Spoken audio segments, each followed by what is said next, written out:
Hey YouTube, welcome to my channel. I'm Nikki from Genic Fashions, and this is the fifth and final video in the series, Say Yes to Making the Dress. Today is a very special day because I have a very special guest. My sister Holly is here with us today. Thank you for joining us, Holly. She is the owner of the wedding dress in question that I've been making for the last several weeks, and today she's here to talk a little bit about her perspective, how everything's gone on her end. And the very, very exciting part of this video is that you'll finally get to see the reveal of the dress. You'll get to see her wedding photos. So another thing is, congratulations, because she is finally married. Thank you. All right, so my first question to you, Holly, is can you tell us a little bit about your experience shopping for the dress? You mean before you made the dress? Before you decided to ask me to make the dress. Okay. I went to a store and I saw a bunch of dresses that weren't quite my style. At the time I thought I wanted maybe like a ball gown, so I was looking at these big curtain-like dresses, and I knew that I would not be able to find a dress at a store like that. So I think you also went online a bit. Yeah, I scrolled through Instagram. I followed a bunch of different accounts and a bunch of different wedding dress makers, and I looked at a bunch of different options, and it was overwhelming. So at what point did you decide that it was the right move to ask me to make the dress for you? It was the feeling of feeling like overwhelmed by all the options, and then with the pandemic and not being able to have you and my mom comfortable in a store combined with all the options, I just figured it would make the most sense for me to ask you because you make good clothes. After you asked me to make the dress, I did not say yes right away. And for you, I always say yes right away for everything that you ask. Right. Because I was so scared, I was so nervous, I didn't know if I could do it. We bought a bunch of different fabric types to test. We tested different things. We tested, like I actually made pieces of the dress or a fake dress, and I still hadn't quite said yes to you.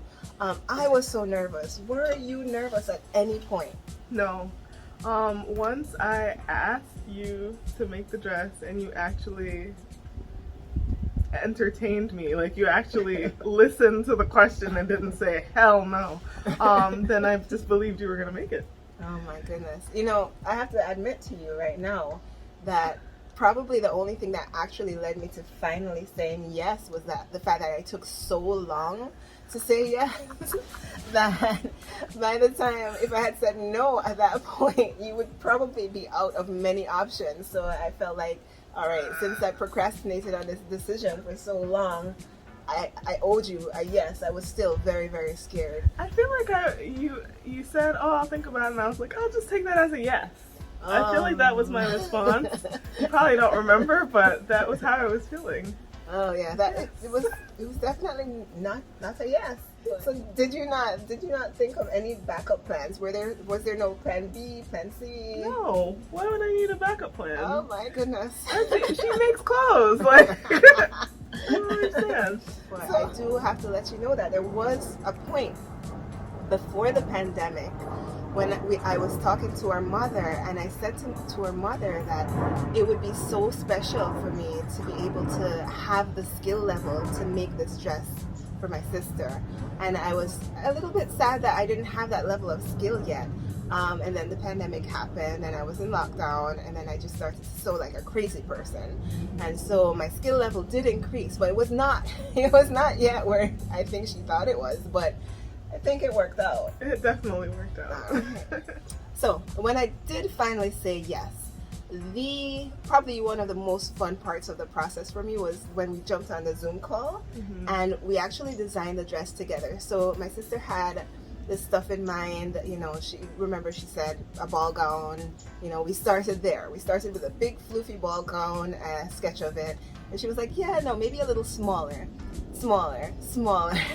And then we just started to erase and redraw. I loved that process, and I wanted to hear a little bit from you about what you thought of that process of designing the dress together. It was really fun. I didn't imagine it would take so long. It took about, I don't know, 3-4 hours. of us on a very long Zoom call. And it's funny because I feel like I presented you with one or two dresses that I liked that I saw on Instagram, and the dress that we ended up with looks nothing like those two dresses. What was really helpful, I think, is that after we designed the dress, you were so comfortable with the design that there was never a point where you were like, no, why are we doing it this way? Why can't we do it that way? It was your dress, your design, and that was pretty cool for me to be able to see happen. So I keep circling back to this question because it really was a dominant part of the whole, a dominant theme for me. I was nervous the entire time, and I wasn't secretive about my nerves. I wasn't like, I got this. No. I was like, oh my gosh, this isn't working, and I'm so scared. At any point, did you lose confidence? No. Why would I lose confidence? Like, she made the dress. She's made a million things for me. They're all amazing. I just knew it was gonna be good. All right. So when we finally got to see each other, because I was working on the dress for a few weeks before I actually got to see you, and you put on the dress and I pinned it into place. Were you nervous then, or were you excited? What were your feelings then? I was excited because I feel like the first time I tried it on, you were like, "It's not gonna be like this. This is just the shell or the inside or something," and it fit like kind of like a work dress that I would wear to work. And it looked fine so far, so I was excited. Cool. I was excited too. I was very nervous that I was going to put it on you and it was going to look like all kind of madness.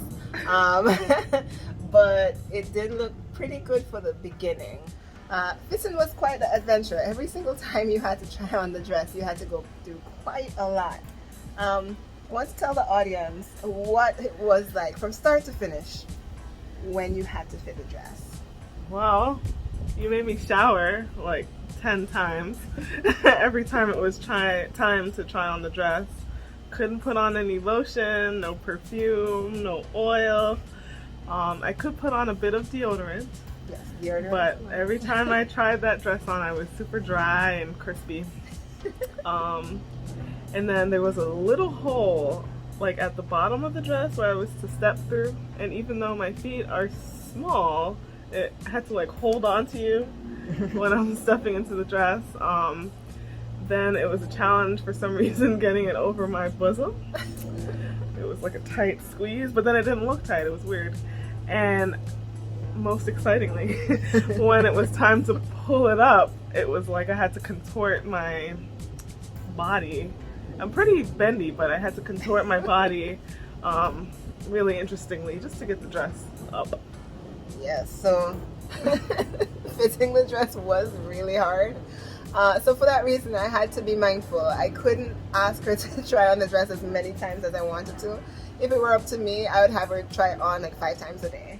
But we had to stick to just maybe a couple times a week. At any point during the fittings, did you feel like, I am a bride? Yes. Oh my gosh. The train. When you put the train on, even though the train at the time was just a piece of cloth, I don't even think it was cut yet. I'm not sure. It was cut, but it wasn't pinned onto the dress. Oh, it was held. When it was put on, positioned on to the dress that first time, I was like, I look like a bride. I look like someone getting married. This is so cool. Yeah, you definitely did. I got very excited on that day as well. Our poor mother though had to hold it on in place until we all got our eyes full. On the day of the last fitting, everything finally fit perfectly, and I was heading back to where I live, and the dress was going to be put away for the next couple months. And I gave you very, very, very strict instructions. Very easy, very strict instructions. Do you remember what they were? You told me, don't gain any weight, because the dress was tight, and don't lose more than 5 pounds. 5 pounds. That was a limit. And what did you tell me? Oh, okay. Sure. So I felt good. I was like, okay, I trust that she's not going to put on any weight. And I mean, 5 pounds. Like, who takes off more than 5 pounds in a couple months? I know she likes food. You know, I love food. I felt safe. You know, but what were you like? What was your real response? Your internal response?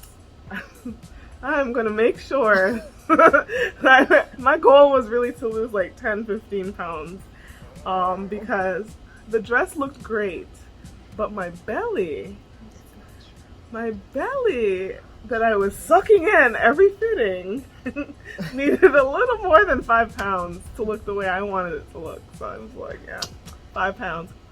Oh gosh. So how many pounds did you actually lose? 7 or 8. I was freaking out. I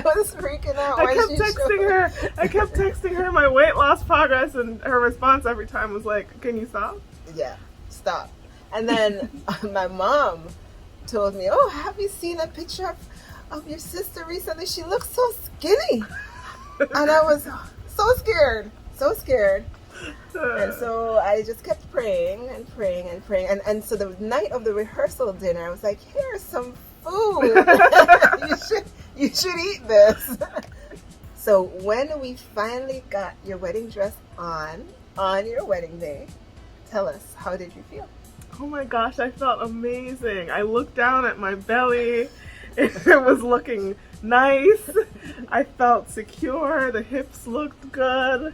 I was like, oh my gosh, yes! And now it's time to reveal the dress, what you've been waiting for weeks to see. So, our final reveal in 3, 2, 1.